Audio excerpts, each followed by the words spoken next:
Kencangnya laju pemanasan global dan perubahan iklim kian mengkhawatirkan dan memicu dampak yang semakin luas.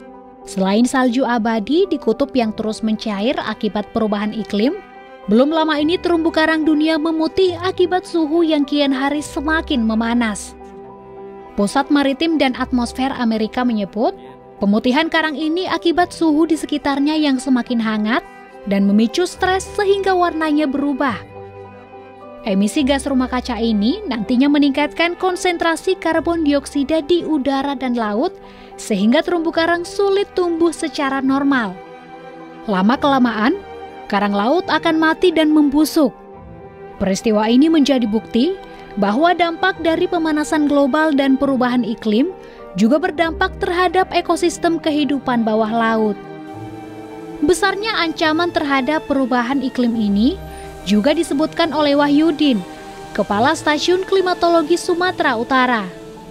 Menurutnya, perubahan iklim yang terjadi saat ini tidak dapat terhindarkan, namun bisa diminimalisir.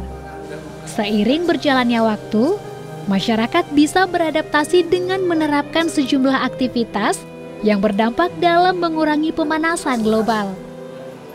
Mitigasi itu adalah kegiatan kita yang dilakukan dari sekarang. Ya, mungkin nanam pohon, perbanyak, tidak buang sampah sembarangan, gunakan bahan-bahan yang bisa didaur ulang dengan segera, ya, mungkin kembali ke daun gitu ya, tidak lagi menggunakan bahan plastik atau kaleng-kaleng yang susah untuk diuraikan gitu.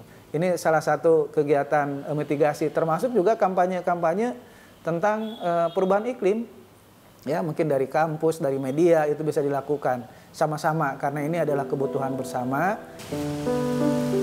Krisis iklim yang terjadi saat ini juga berdampak dengan gelombang panas yang berlebih dan curah hujan yang tidak teratur. Perubahan iklim akan mengakibatkan curah hujan yang melanda sejumlah kota menjadi lebih ekstrim dan sering tidak terprediksi. Aktivitas ini akan berpengaruh terhadap aktivitas sehari-hari masyarakat.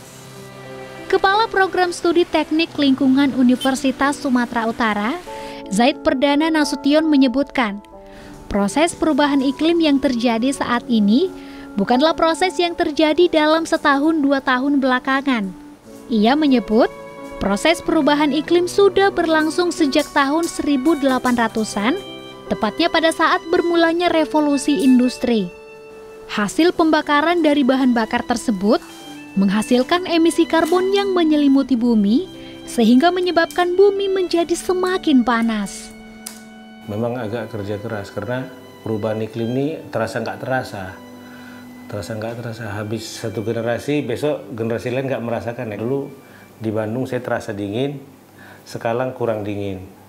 Tapi generasi di atas saya dulu dingin kali katanya, gitu. Nah, jadi perubahan itu bertahap, pelan-pelan, macam terasa, macam nggak terasa. Nah, repotnya, satu sisi individunya itu terkena dampaknya bertahap, pelan-pelan. Nah, terus aksi untuk melakukannya itu agak repot kalau misalnya hanya individu-individu saja, gitu. Jadi kita kadang-kadang harus masuk ke level komunitas, kelompok, atau malah kadang pemerintah, makanya ada NGO. Peran masyarakat dalam mengurangi emisi rumah kaca sangat penting dan berdampak positif bagi lingkungan. Salah satu cara efektif untuk melakukannya, yakni dengan memanfaatkan sarana transportasi umum.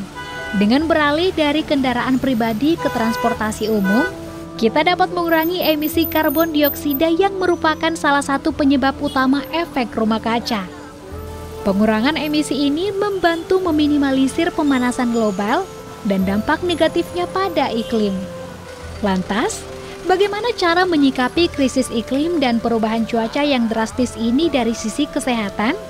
Dr. Yeti Makrina, dokter spesialis kedokteran keluarga layanan primer dan ketua Departemen Fisiologi Fakultas Kedokteran USU menyebut, penting bagi masyarakat menjaga kesehatan dalam menghadapi cuaca ekstrim yang terjadi akibat perubahan iklim.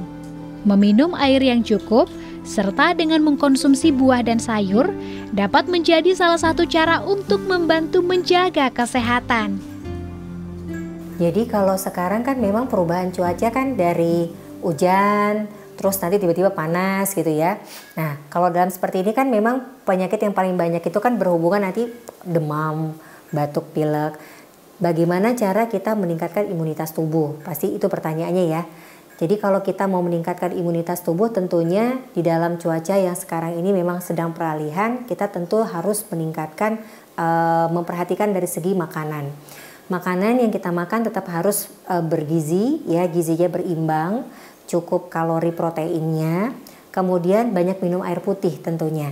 Karena sekarang memang cuaca ekstrim, kalau pas lagi panas tuh sangat panas. Sampai 34 kan, pernah 33, 34 derajat Celcius. Nah, kalau kita tidak minum yang cukup airnya, tentu ini bisa berdampak terhadap metabolisme tubuh.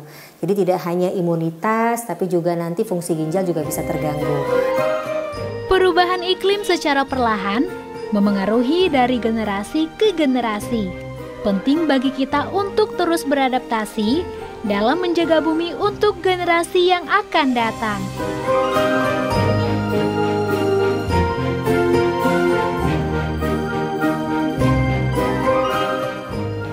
Sekian program Bingkai Sumatera. Saat ini pemirsa Anda juga bisa menyaksikan program unggulan Daai TV di platform Daai Plus yang bisa diunduh secara gratis. Dan saksikan konten inspiratif serta menenangkan hati dimanapun dan kapanpun. Tetap semangat menyebarkan kebaikan. Saya Windy Nenggolan pamit. Sampai jumpa.